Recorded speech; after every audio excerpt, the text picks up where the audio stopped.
So, ladies and gentlemen, today we'll talk a little bit about what kind of governance leadership is needed for this kind of prevention that you have been learned a little bit about today. First of all, I would like to say that I'm working at the World Health Organization in Geneva. And for those who are not well acquainted with that, it's the directing and coordinating authority for health within the UN system. So one of the main aims of WHO is actually to support member states with guidance and norms and on what works and what doesn't work in the area of treatment and prevention. So, I also would like to say thank you to the organizers, as many of the speakers have done, and I also do it in the role of being part of the team that has prepared this symposium, because WHO is a co-sponsor of this. So, now I will try to manage this one to see if it works. Yes. Good. So my presentation will start by explaining the whole of government approach.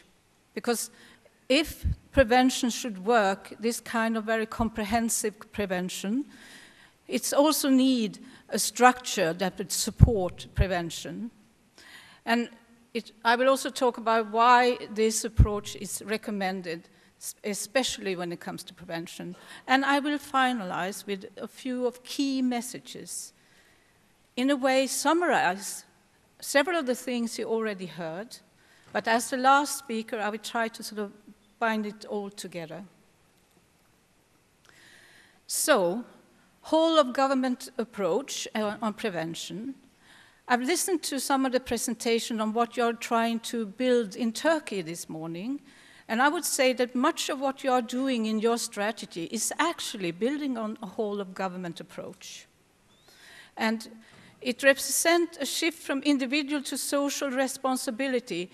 That doesn't mean that the individual is not targeted. It only means that the sort of overall responsibility is not only the individuals, it's a social responsibility. And I think several of the speakers have also stressed this. And it promotes a joint action of health and non-health sectors. And that has also been mentioned. The problem of substance use and substance use disorders can't be solved by the health sector alone. It needs to build on other sectors. And NGOs have been mentioned. I will also include private actors in general and citizens. It's like the village you mentioned, Paul, in Africa, because everybody needs to join in this, because it is a common interest. Everybody has an interest in reducing both substance use and substance use problems and disorders. And nobody can fulfill its aims if it's not supported by a structure and by mechanisms or tools or standards to enable cooperation. And as mentioned, it goes vertically across the local governments, the national and the global. Because when we talk about the whole of government approach, it's not only about the national government. It is, as you work in Istanbul, for example, it is also the local way of whole of government approach. And it needs, as several countries actually are developing, includes all the ministries of a government. And to do that, which is not an easy task, as mentioned before I started at WHO, I was the Swedish drug coordinator at the government, doing all this whole of government sort of coordination. So to enable to achieve this, I think you need to build also trust. You need to have this common ethic, as was mentioned also today. and you need to have a cohesive culture. That means that you have to sort of identify and know what kind of cultural environment you are in. And you also need new skills. You need to have skills, special professional skills on how to cooperate. It's not just something you do like this. And I think normally we underestimate the need to also train in how to coordinate and cooperate.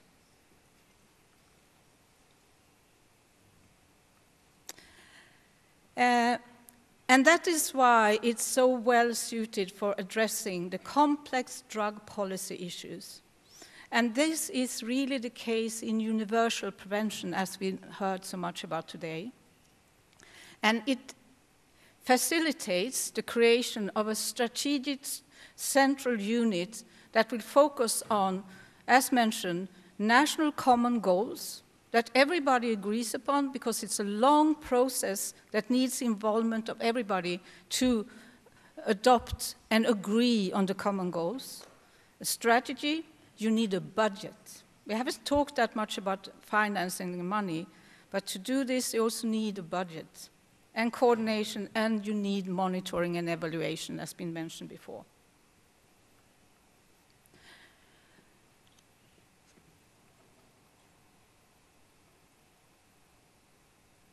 So, I will start just by giving some key messages that's not only been formulated by me, but actually something that I think most people agree upon when it comes to key messages in this field of prevention of substance use.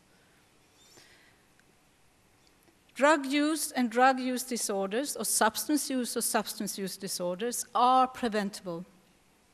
And that is why we need to pay more attention to prevention in the national drug strategy policy, in this balanced approach on supply and demand reduction. We should never forget that it is preventable. And ministers of health have an important role in providing leadership. That doesn't mean that they should take over the responsibility of other ministries, but the leadership. And restricting access to illicit drugs is an important part of universal prevention. It's not only targeted to the individual, but also the access to illicit drugs. And it should build on a life course approach. That means that it should target each level of your life course, childhood, adolescence, the normal adult life, and also older people, because normally we forget also that also older people actually have substance use problems. That also can be preventable, actually.